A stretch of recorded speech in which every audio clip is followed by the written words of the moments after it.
नमस्कार, अध्ययन अड्डा यूट्यूब चैनल पर मैं दुष्यंत सिंह एक बार फिर से आप सभी लोगों का बहुत बहुत स्वागत करता हूं।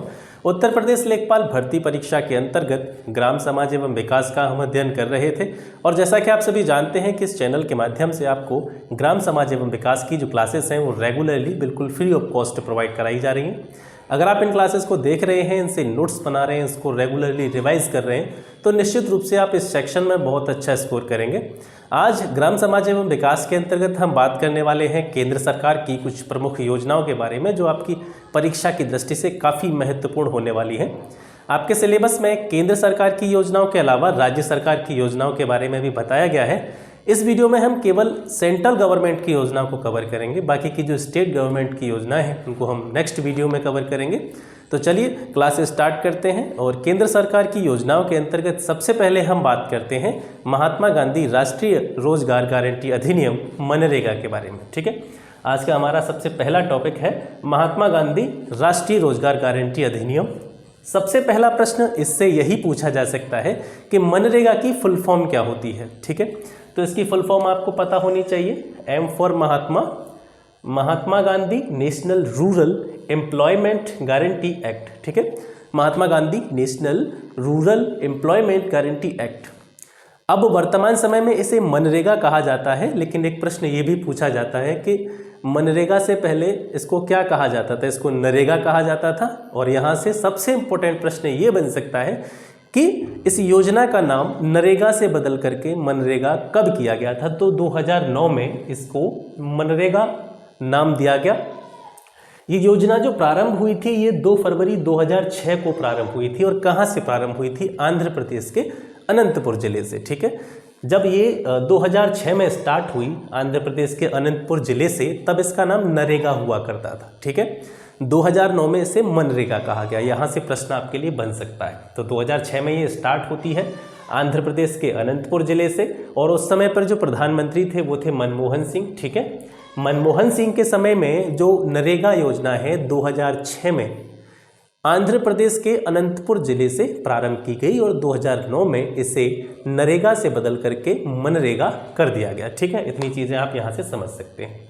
जब ये योजना आई थी नरेगा, इससे पहले 2 योजनाएं चला करती थी, काम के बदले अनाज योजना और इसके साथ साथ संपूर्ण ग्रामीण रोजगार योजना। तो यहाँ से प्रश्न ये बनता है कि नरेगा में किन 2 योजनाओं का विलय किया गया था?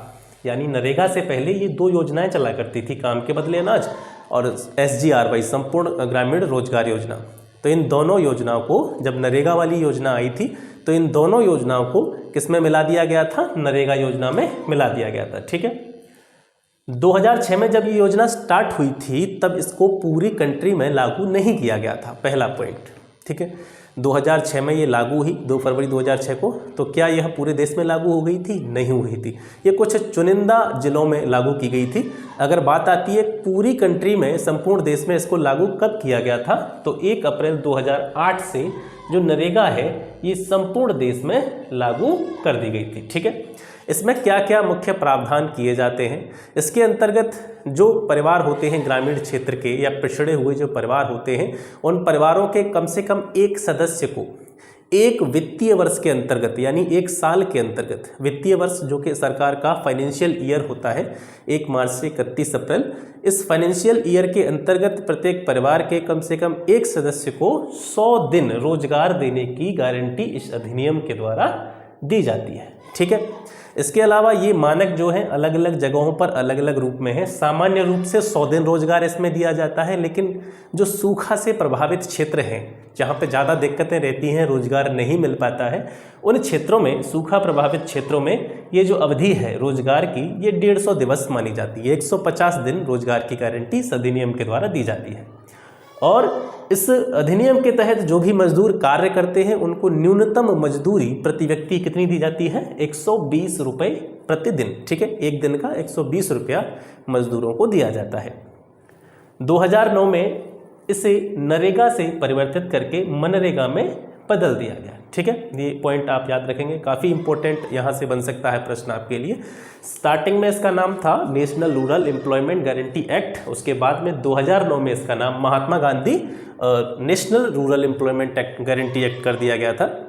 2016-17 की अवधि में फाइनेंशियल ईयर 2016-17 की अवधि में इस योजना पर जो बजट दिया गया था गवर्नमेंट का वो 38,500 करोड़ रुपए था। 2017-18 में इसके लिए 48,000 करोड़ रुपए का बजट निर्धारित किया गया था। इसी 2018-19 में 55,000 करोड़ का बजट इसके लिए तैयार किया गया था।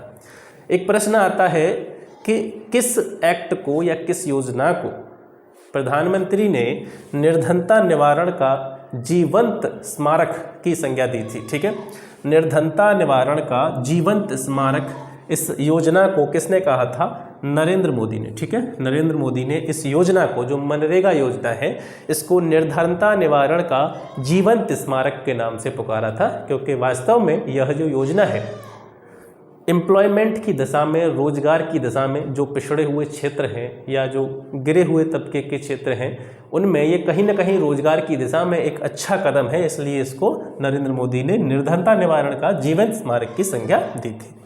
अगली योजना आती है आपकी अंत्योदय अन्न योजना। ये स्टार्ट हुई थी 25 दिसंबर 2000 को और इसे लागू किया था तत्कालीन प्रधानमंत्री अटल बिहारी वाजपेयी जी ने। अटल बिहारी वाजपेयी के 76वें जन्म दिवस पर इस योजना को प्रारंभ किया गया था। ठीक है, जैसा कि आप इसके नाम से समझ पा रहे होंगे, अंत्योदय अन्न योजना। ठीक है, तो ये जो है अन्न से संबंधित थी। इसके अंतर्गत 1 करोड़ जो निर्धनतम परिवार थे, मतलब गरीबी रेखा से नीचे वाले जो परिवार थे, उनको हर महीने 35 किलो अनाज देने की व्यवस्था इस योजना के अंतर्गत की गई थी। ये जो 35 किलो अनाज था, इसमें गेहूं और चावल का जो है प्रावधान किया गया था। तो गेहूं जो इस योजना के अंतर्गत दिया जाता था वो 2 रुपये पर किलो के हिसाब से और चावल 3 रुपये प्रति किलो के हिसाब से निर्धनतम परिवारों में दिया जाता था। इसके बाद में आती है आपकी प्रधानमंत्री आदर्श ग्राम योजना। ये योजना 2009-10 के पीरियड में आती है। ठीक है, और इसको लागू किया था उस समय के जो फाइनेंस मिनिस्टर थे, वित्त मंत्री थे, प्रणब मुखर्जी, इनके द्वारा। ठीक है, इसके द्वारा गांव को, अपने गांव को आदर्श बनाने की दिशा में अच्छे तरीके से प्रयास किए जाएं, इसके लिए ये योजना बनाई गई थी। ठीक है, सांसद आदर्श ग्राम योजना 11 अक्टूबर 2014 को ये जो है लागू हुई, 11 अक्टूबर 2014 को। और इसके अंतर्गत क्या, जैसे कि इसके नाम से आप देख पा रहे होंगे, सांसद आदर्श ग्राम, सांसदों के द्वारा आदर्श ग्राम बनाना। ठीक है, तो इसमें प्रावधान क्या किया गया था कि 2016 तक, यानी 2014 में ये योजना आई थी और 2014 में एक लक्ष्य निर्धारित किया गया था आगे के वर्षों के लिए कि 2016 तक प्रत्येक सांसद जो है अपने क्षेत्र में आने वाले एक एक गांवों को गोद लेगा और उसके बाद में उसका विकास करेगा और विकास करने के बाद उसको एक आदर्श ग्राम के रूप में स्थापित करने का प्रयास करेगा। ठीक है, ये लक्ष्य थे। 2014 में योजना आई थी, ये लक्ष्य थे। ठीक है, सांसदों के लिए कि 2016 तक एक एक गांव को गोद लेंगे, आदर्श ग्राम बनाएंगे। 2019 तक ये संख्या 3-3 और 2024 तक ये संख्या 5-5 कर दी गई थी। ठीक है, यानी 2019 तक 3-3 ग्रामों को आदर्श ग्राम बनाना है और 2024 तक 5-5 ग्रामों को आदर्श गांव के रूप में विकसित करना है। स्वजल धारा कार्यक्रम ये 25 दिसंबर 2002 को प्रारंभ हुआ अटल बिहारी वाजपेयी के समय में। ठीक है, सबसे पहले जब स्वजल धारा कार्यक्रम जो है लागू किया गया था, ये 8 राज्यों में लागू किया गया था और उसके बाद में जैसे जैसे समय बदलता गया, वर्तमान समय में यह सभी राज्यों में लागू है, यानी पूरे देश में लागू कर दिया गया था। प्रारंभ में जो 8 राज्य थे जिनमें स्वजल धारा कार्यक्रम लागू किया गया था, वो 8 राज्य कौन कौन से थे? आंध्र प्रदेश हो गया आपका, महाराष्ट्र हो गया, मध्य प्रदेश, पश्चिम बंगाल, उड़ीसा, हरियाणा, हिमाचल प्रदेश, यूपी। ये जो 8 राज्य थे, इनमें सबसे पहले जो है स्वजल धारा कार्यक्रम लागू किया गया था। अब आती है आपकी अन्नपूर्णा योजना। ये स्टार्ट करी गई थी 2 अक्टूबर 2000 को। अन्नपूर्णा योजना जो थी 2 अक्टूबर 2000 को प्रारंभ की गई थी। इसमें क्या मुख्य प्रावधान थे कि जो बीपीएल से नीचे जीवन यापन करने वाले बुजुर्ग हैं, ठीक है, यानी जो गरीबी रेखा से नीचे जीवन यापन करने वाले जितने भी वृद्धजन हैं, बुजुर्ग हैं, उनको इसमें पेंशन और जो अनाज के रूप में जो सहायता थी उसको देने का इसमें प्रावधान किया गया था। इस योजना के तहत जो बीपीएल से नीचे जीवन यापन करने वाले बुजुर्ग होते थे उन्हें 10 किलो अनाज पर मंथ और पेंशन की व्यवस्था इस अन्नपूर्णा योजना के अंतर्गत की गई थी। ठीक है, इसके बाद में सूखा प्रवण क्षेत्र कार्यक्रम। ठीक है, ये काफ़ी पुरानी योजना है 1973 की, लेकिन पूछ ली जाती है पेपर में, इसलिए मैंने इसको यहाँ पे ऐड कर दिया है। ठीक है। तो 1973 में सूखा प्रवण क्षेत्र कार्यक्रम प्रारंभ हुआ था, और तब ये स्टार्टिंग में जब ये कार्यक्रम प्रारंभ हुआ था तब जो इसमें योगदान था वो सिर्फ केंद्र का था, यानी 100% केंद्र द्वारा वित्त पोषित कार्यक्रम था। यानी इस कार्यक्रम के संचालन के लिए, इस कार्यक्रम को कार्यकारी रखने के लिए जो भी पैसे की आवश्यकता पड़ती थी वो 100% किसके द्वारा दिया जाता था? सेंट्रल गवर्नमेंट के द्वारा दिया जाता था। 1 अप्रैल 1999 से इसमें परिवर्तन किया गया। जब ये राज्यों की तरफ पहुंचा तो इसमें परिवर्तन किया गया, तो इसमें जो केंद्र और राज्य का अनुपात था वो 75 और 25 कर दिया गया। यानी इस कार्यक्रम को लागू करने के लिए, इस कार्यक्रम से संबंधित जितनी भी योजनाएं थीं, लाभ थे, उनको लोगों तक पहुंचाने के लिए जितने भी फाइनेंस की ज़रूरत होगी, पैसे की ज़रूरत होगी, उसका 75% भाग केंद्र सरकार के द्वारा वहन किया जाएगा। बाकी का जो 25% है वो राज्य देंगे। ठीक है। इसके बाद में आता है आपका मध्याह्न भोजन का राष्ट्रीय कार्यक्रम। ठीक है, यानी जिसको मिड डे मील कहते हैं, प्राइमरी स्कूलों में जो चलता है।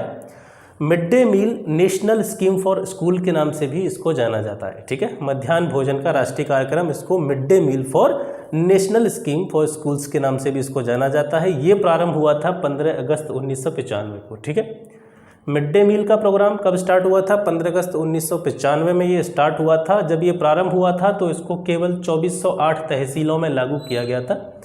1997-98 से मिड डे मील का जो प्रोग्राम है ये पूरे देश में लगातार अवर्तमान समय तक चला आ रहा है। ठीक है, शुरुआत में जब ये चालू किया गया था 1995 में तो 2408 तहसीलें थी इसके अंतर्गत केवल।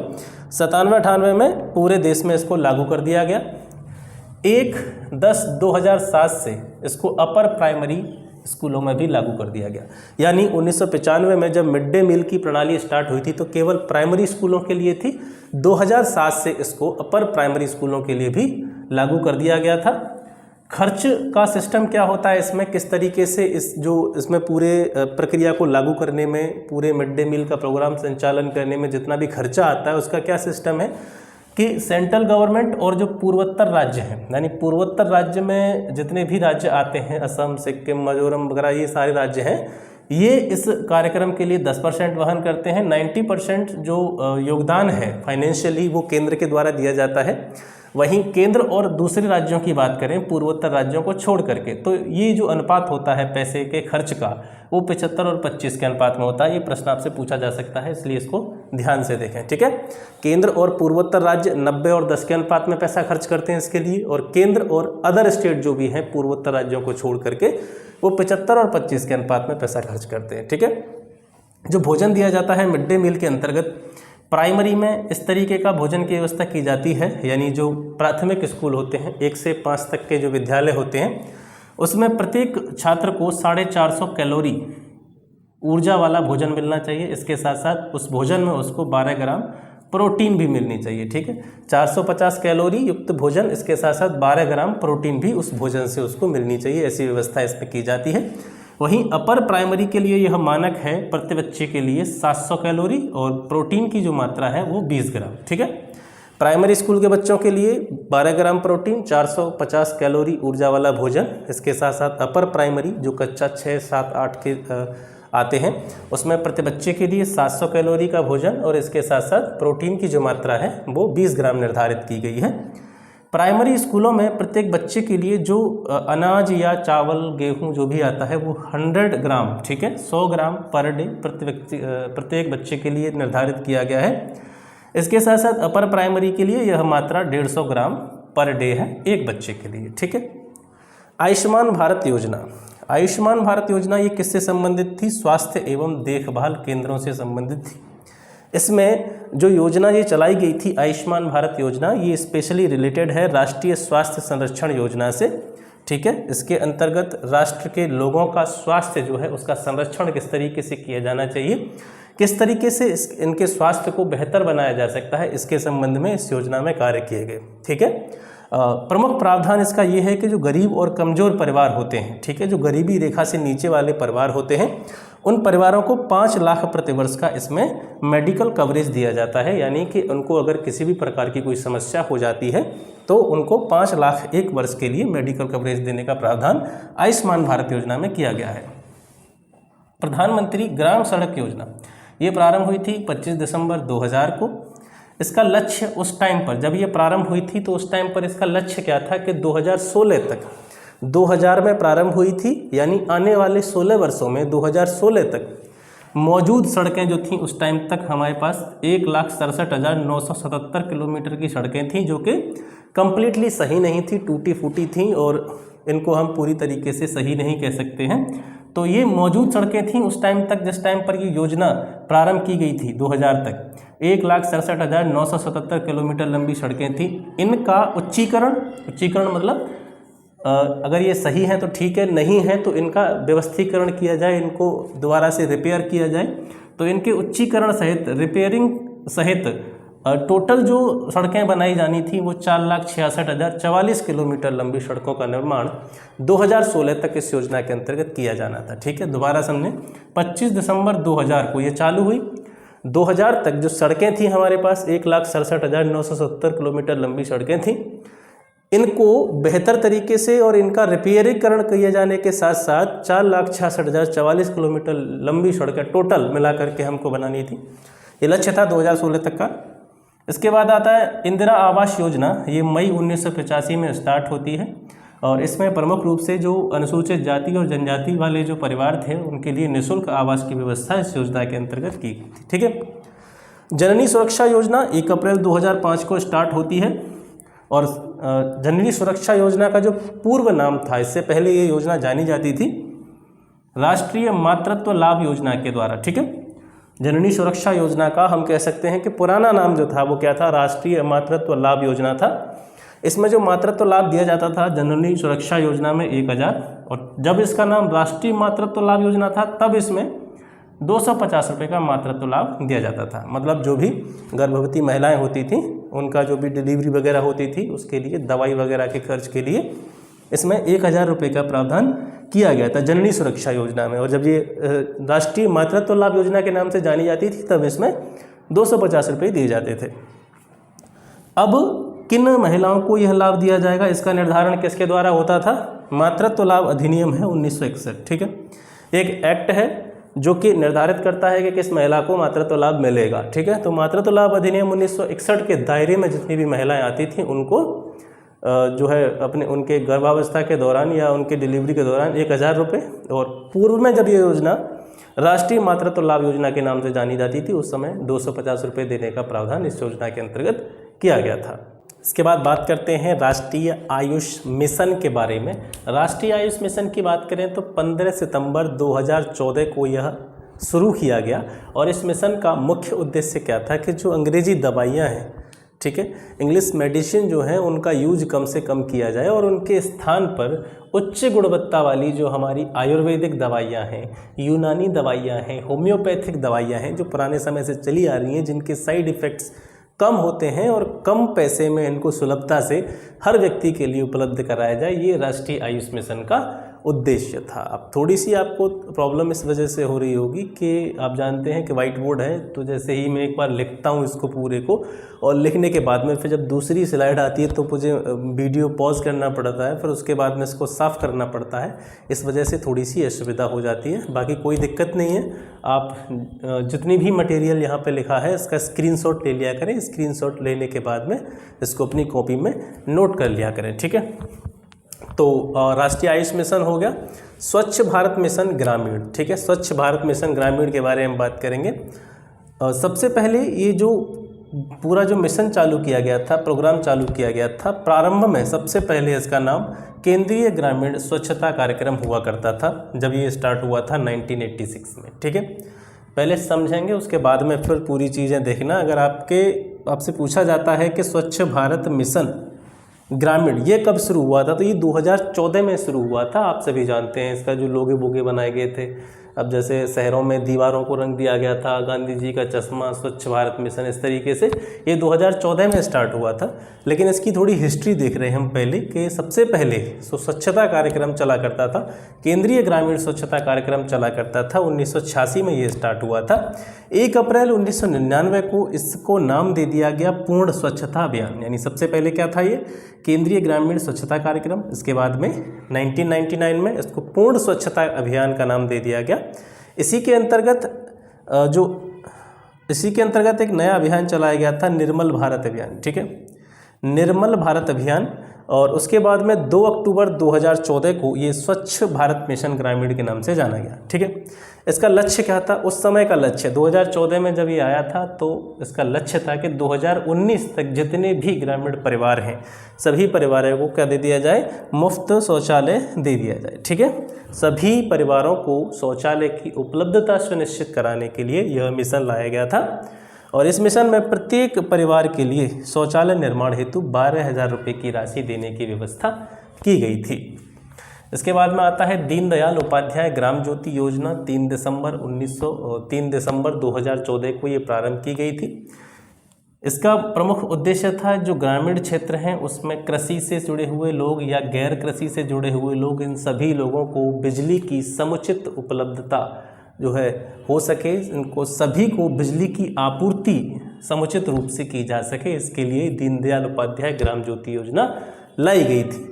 इसमें केंद्र और राज्य का जो अनुपात था, यानी इस योजना को लागू करने में जितना भी धन खर्च होना था, जितना भी इसमें वित्त की आवश्यकता थी, उसमें केंद्र का हिस्सा 75% था, राज्य का हिस्सा 25% था। थोड़ा बोलने में दिक्कत हो रही है क्योंकि आपको आवाज़ से लग रहा होगा कि थोड़ा सा तबीयत ख़राब है और इसके साथ साथ थोड़ा सा नज़ला जुकाम भी हो रहा है, तो इस वजह से थोड़ी सी आवाज़ कम आ पा रही होगी, तो उसको थोड़ा सा मैनेज करें, नेगलेक्ट करें इस चीज़ को। ठीक है, राष्ट्रीय ग्रामीण स्वास्थ्य मिशन 12 अप्रैल 2005 को आता है।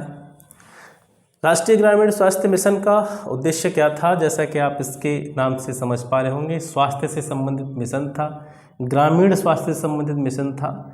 तो जो भी गांव के या पिछड़े वर्ग के, ग्रामीण क्षेत्र के जो भी निर्धनतम परिवार होते हैं, गरीबी रेखा से नीचे जीवन यापन करने वाले जितने भी परिवार हैं, उनके लिए गुणवत्तापूर्ण स्वास्थ्य सुविधा मिल सकें, अच्छी से अच्छी स्वास्थ्य सुविधा उनको दी जा सके, इसके उद्देश्य से राष्ट्रीय ग्रामीण स्वास्थ्य मिशन को लाया गया था 2005 में 12 अप्रैल को। ठीक है, इसके बाद में आता है आपका त्वरित ग्रामीण जल आपूर्ति कार्यक्रम। ये 1972-73 में प्रारंभ हुआ था। ठीक है, त्वरित ग्रामीण जल आपूर्ति कार्यक्रम, ग्रामीण क्षेत्रों को जल की आपूर्ति त्वरित हो सके, मतलब जल्दी से जल्दी उनको जल की आपूर्ति हो सके, इस उद्देश्यों के साथ में 1972-73 में यह कार्यक्रम लाया गया था। 1986 में इसी कार्यक्रम के तहत राष्ट्रीय पेयजल मिशन की स्थापना की गई थी। ठीक है, 1986 में राष्ट्रीय पेयजल मिशन की स्थापना की गई थी। 1999 में इसी कार्यक्रम के तहत एक पेयजल आपूर्ति विभाग बनाया गया जो यह सुनिश्चित करेगा कि ग्रामीण क्षेत्रों में जो परिवार हैं, निचले तबके के लोग हैं, उनको पेयजल की आपूर्ति समुचित रूप से हो पा रही है या नहीं हो पा रही है। वर्तमान समय में इस कार्यक्रम को स्वजल धारा कार्यक्रम के नाम से जाना जाता है, जिसके बारे में अभी हम पढ़ चुके हैं। ठीक है, ये बीच में छूट गया था तो मैंने इसको अलग से ऐड कर दिया। ठीक है, वर्तमान समय में जो त्वरित ग्रामीण जलापूर्ति कार्यक्रम है, ये स्वजल धारा कार्यक्रम के तहत इसकी जो योजनाएं हैं वो क्रियान्वित की जा रही हैं। ठीक है, ग्रामीण विद्युतीकरण की जब हम बात करते हैं तो ग्रामीण विद्युतीकरण जो योजना थी, इसके अंतर्गत कुछ अलग अलग मतलब संस्थाओं की स्थापना की गई, कुछ अलग अलग योजनाएं इसके द्वारा लाई गई। किसके द्वारा? ग्रामीण विद्युतीकरण से संबंधित। 1969 में ग्रामीण विद्युत निगम की स्थापना होती है। ठीक है, 1974 में ग्रामीण विद्युतीकरण के अंतर्गत न्यूनतम आवश्यकता कार्यक्रम लागू किया गया, जिसके अंतर्गत यह जानने की कोशिश की गई कि जो भी ग्रामीण परिवार हैं, निर्धन परिवार हैं, पिछड़े वर्ग के लोग हैं, ठीक है, जैसे जो भी पिछड़ा हुआ तबका है, रूरल क्षेत्र है, उसमें लोगों को या जो लोगों के परिवार हैं उनको न्यूनतम कितनी विद्युत की आवश्यकता है, इसकी योजनाओं को लागू करने के लिए न्यूनतम आवश्यकता कार्यक्रम लाया गया था। 1988 में कुटीर ज्योति योजना प्रारंभ की गई थी। ठीक है, कुटीर ज्योति योजना का प्रमुख उद्देश्य क्या था कि जो बीपीएल परिवार हैं, यानी गरीबी रेखा से नीचे जीवन यापन करने वाले जो लोग हैं, उनको कम से कम विद्युत का एक कनेक्शन उपलब्ध कराया जाए, जिससे कनेक्शन कह सकते हैं या एक पॉइंट कह सकते हैं, एक पॉइंट जो है उनको उपलब्ध कराया जाए, जिससे वे कम से कम अपना एक बल्ब जला सकें और अपने घर में रोशनी कर सकें। ठीक है, इस तरह से कुटीर ज्योति योजना है वो लाई गई थी। इसके बाद में एक बहुत इंपॉर्टेंट योजना है आपकी सर्व शिक्षा अभियान SSA। ठीक है, इसकी घोषणा हुई थी सर्व शिक्षा अभियान की 2000-2001 में, लेकिन ये इस समय लागू नहीं हो पाई थी। इसका संचालन 2001-2002 के समय से किया गया है। ठीक है, उस समय पर जब ये योजना लाई गई थी तो इसका लक्ष्य था कि 2010 तक, नहीं 2001-2 में ये लाई गई, 2010 तक इन्होंने लक्ष्य बनाया। क्या लक्ष्य बनाया कि 6 से 14 वर्ष के जितने भी बच्चे हैं, 6 से 14 वर्ष के जितने भी बच्चे हैं उनको निःशुल्क रूप से अनिवार्य प्राथमिक शिक्षा की उनको व्यवस्था की जा सके। इससे संबंधित प्रश्न ये पूछा जा सकता है कि सर्व शिक्षा अभियान को लागू करने के लिए या सर्व शिक्षा अभियान की जितनी भी चीज़ें हैं उनको धरातल पर लाने के लिए केंद्र और राज्यों की जो वित्त होता है, पैसा होता है, उसका अनुपात कितना होता है। तो जैसा कि पूर्वोत्तर राज्य थोड़े से पिछड़े हुए राज्य हैं या इनमें कह सकते हैं हम थोड़ा सा विकास कम है, तो केंद्र और पूर्वोत्तर राज्यों में जो अनुपात होता है इस पैसे का वो इसकी अपेक्षा थोड़ा सा डिफर देखने को मिलता है। जैसे कि पूर्वोत्तर राज्यों में इस सर्व शिक्षा अभियान को लागू करने के लिए केंद्र का जो कंट्रीब्यूशन होता है वो 90% होता है। बाकी के जो राज्य हैं जहाँ पर ये व्यवस्था लागू की जा रही है वहाँ पर उनका कंट्रीब्यूशन 10% होता है। पूर्वोत्तर राज्यों को छोड़ करके बाकी के जितने राज्य हैं वहाँ पर यह अनुपात 65 और 35 है। ठीक है, यानी 65% पैसा जो है सर्व शिक्षा अभियान को लागू करने के लिए केंद्र देगा और 35% जो धन है उसकी उपलब्धता कौन सुनिश्चित करेगा? राज्य सुनिश्चित करेगा। 2018-19 के बजट में इस सर्व शिक्षा अभियान के लिए 26,129 करोड़ रुपए के बजट का जो है प्रावधान किया गया है। इसके बाद आती है आपकी सामुदायिक विकास योजना। सामुदायिक विकास योजना प्रारंभ की गई थी 2 अक्टूबर 1952 को। ठीक है, 2 अक्टूबर 1952 को सामुदायिक विकास योजना प्रारंभ की गई थी। क्यों प्रारंभ की गई थी, इसका क्या उद्देश्य था? जो ग्रामीण क्षेत्र के पिछड़े हुए लोग हैं, गरीब वर्ग के लोग हैं, उनका जो विकास है वो पूर्ण रूप से सुनिश्चित किया जा सके, इस उद्देश्य को लेकर के ये योजना प्रारंभ की गई थी। इस योजना की जो सबसे खास बात है वो ये है कि इसमें जब इसका प्रारूप तैयार किया गया था, जब इसका मसौदा तैयार किया गया था, नियम इसके जब तैयार किए जा रहे थे, तो अमेरिका के 3 विशेषज्ञों का इसमें योगदान लिया गया था। वो कौन कौन से थे? डगलस एंसिगर, चेस्टर बाउल्स और कार्ल टेकर। ठीक है, इन 3 एक्सपर्ट्स का इसमें कंट्रीब्यूशन था। कार्ल टेकर उस समय पर कौन थे? ये अमेरिका के प्रसिद्ध प्रख्यात समाजशास्त्री थे। चेस्टर बाउल्स ये तत्कालीन समय में यूएसए के राजदूत हुआ करते थे भारत में। ठीक है, ये यूएसए के राजदूत थे। इन 3 लोगों का बड़ा योगदान रहा था सामुदायिक विकास योजना के क्रियान्वयन में। इसके बाद में किसान परियोजना आई 5 अक्टूबर 2015 को, और किसान परियोजना किसानों से ही रिलेटेड थी। इसमें क्या है, ये इंश्योरेंस से रिलेटेड परियोजना थी। ठीक है, किसानों के जो बीमा करते हैं, इंश्योरेंस होता है, उससे संबंधित ये योजना थी। और इससे संबंधित कभी कभी इसकी फुल फॉर्म पूछ ली जाती है, जैसे किसान आप यहाँ देख रहे होंगे, तो इसका मतलब है क्रॉप। ठीक है, यहाँ पर वैसे क्रॉप सी से स्टार्ट होता है, लेकिन ये किसान इसको नाम देने के लिए के का मतलब क्रॉप रखा गया, इसीलिए मैंने इसको ब्रैकेट में रखा है। ठीक है, तो crop insurance using space technology. ठीक है, स्पेस टेक्नोलॉजी यानी जो अंतरिक्ष प्रौद्योगिकी होती है उसका यूज करते हुए, इसके साथ साथ जियो इन्फॉर्मेटिक्स का यूज करते हुए किसानों को जो है बीमा की राशि उपलब्ध कराना, उससे संबंधित ये किसान परियोजना थी। मरुभूमि विकास कार्यक्रम, ये प्रश्न कई बार आया है। मरुभूमि विकास कार्यक्रम, मरुभूमि का मतलब जो मरुस्थलीय भूमि होती है, जिस पर खेती नहीं की जा सकती, बेकार की भूमि होती है, उसका विकास किस तरीके से किया जाना चाहिए, अधिक से अधिक पेड़ लगाए जाएं। ठीक है, वृक्षारोपण किया जाए। तो मरुभूमि विकास कार्यक्रम जो भी दलदली भूमि है, बेकार की भूमि है, मरुस्थलीय भूमि है, उनका डेवलपमेंट करने से जुड़ी हुई ये योजना थी। और इसको लाया गया था 1977-78 में। 1977-78 के समय में मरुभूमि विकास कार्यक्रम जो है प्रारंभ किया गया था। मृदा स्वास्थ्य कार्ड योजना, 19 फरवरी 2015 को यह योजना प्रारंभ की गई थी। और कहाँ से की गई थी? राजस्थान राज्य के श्रीगंगानगर जिले के एक कस्बा है सूरतगढ़, यहाँ से ये योजना जो है प्रारंभ की गई थी, मृदा स्वास्थ्य कार्ड योजना।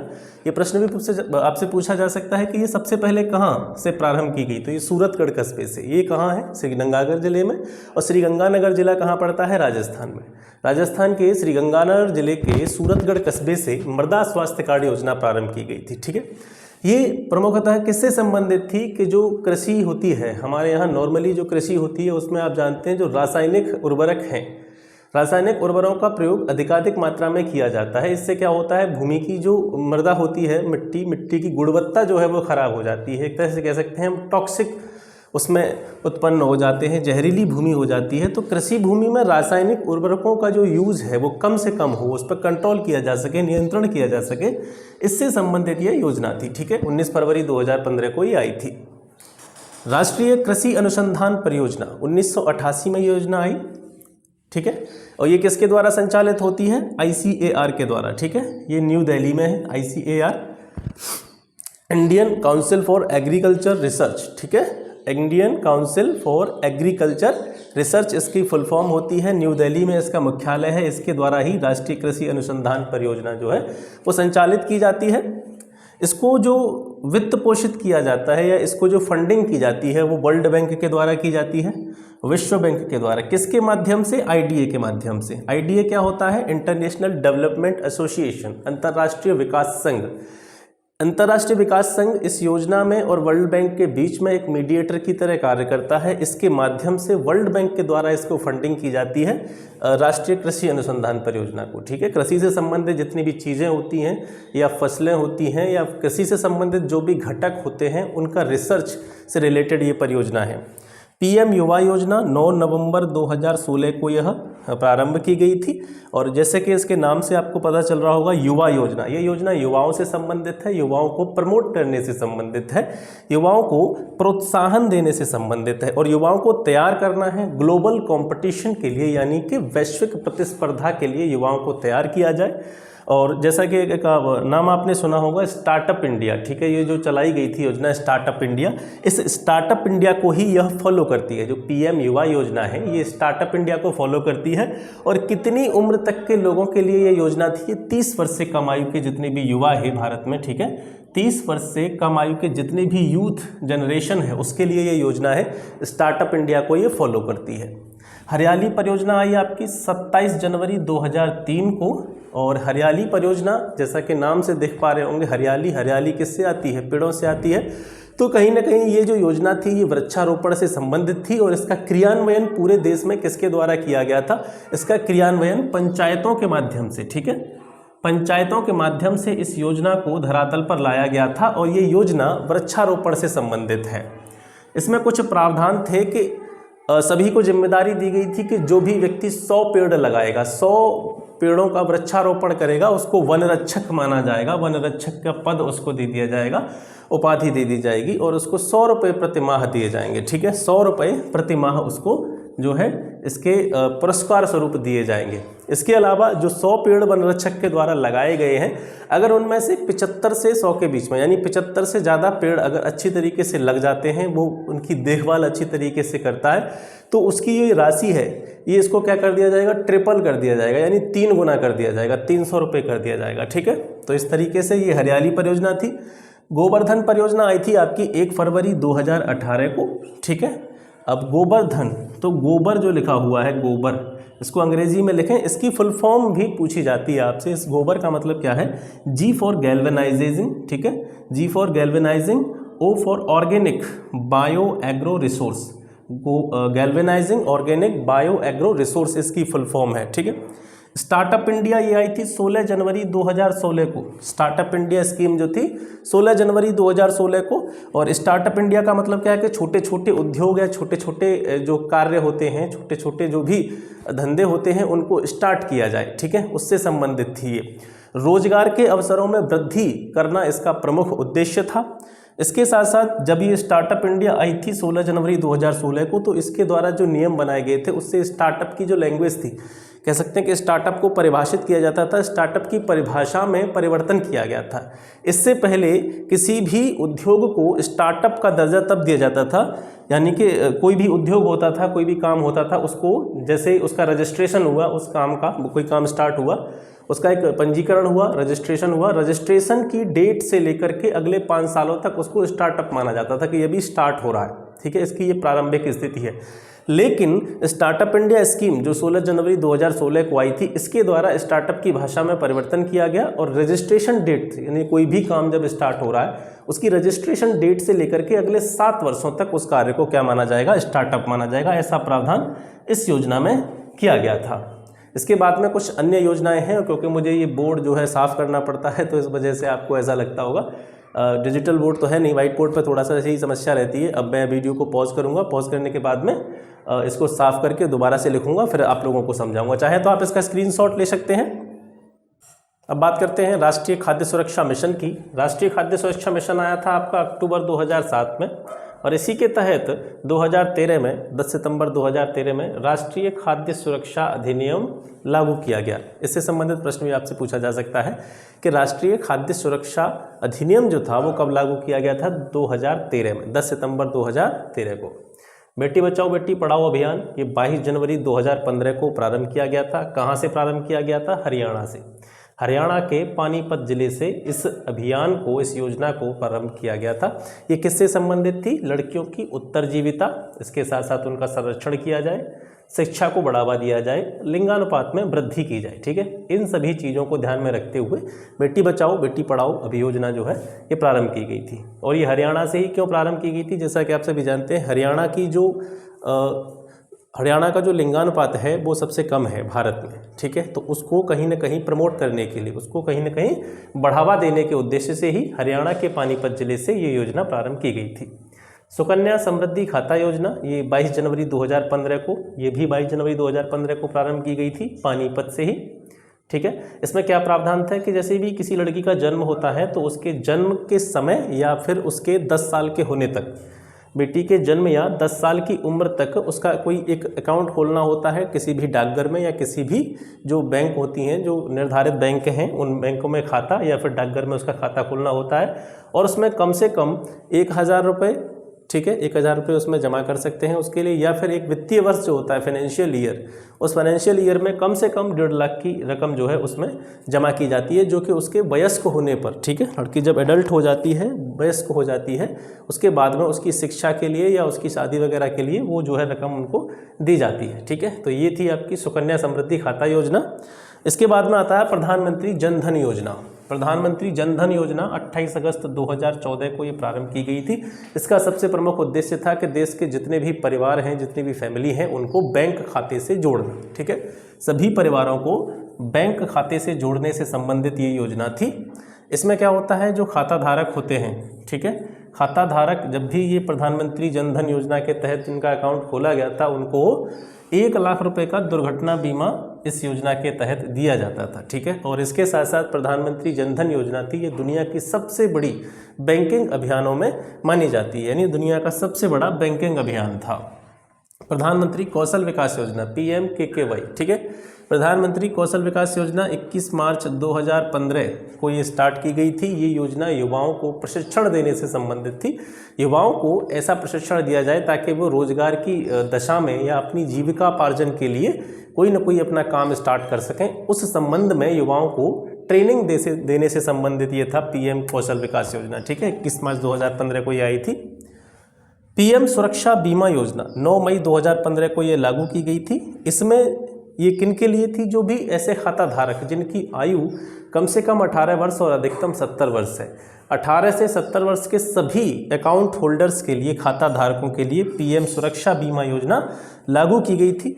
इस योजना में क्या था कि इनको 12 रुपये प्रीमियम, ठीक है, प्रति वर्ष, यानी हर साल 12 रुपये इनको प्रीमियम के रूप में देने हैं। और उस प्रीमियम का इनको क्या एडवांटेज मिलेगा कि अगर किसी की मृत्यु हो जाती है या फिर पूर्ण विकलांगता की स्थिति हो जाती है, कोई दुर्घटना हो गई और उसमें वो आदमी क्या हो गया, पूर्ण रूप से विकलांग हो गया, तो उसको 2 लाख तक का उसको कवर इस योजना के तहत दिया जाता है। इसके अलावा अगर दुर्घटना में व्यक्ति आंशिक रूप से विकलांग हो गया तो उसको 1 लाख रुपए की रकम इस योजना के तहत दी जाती थी।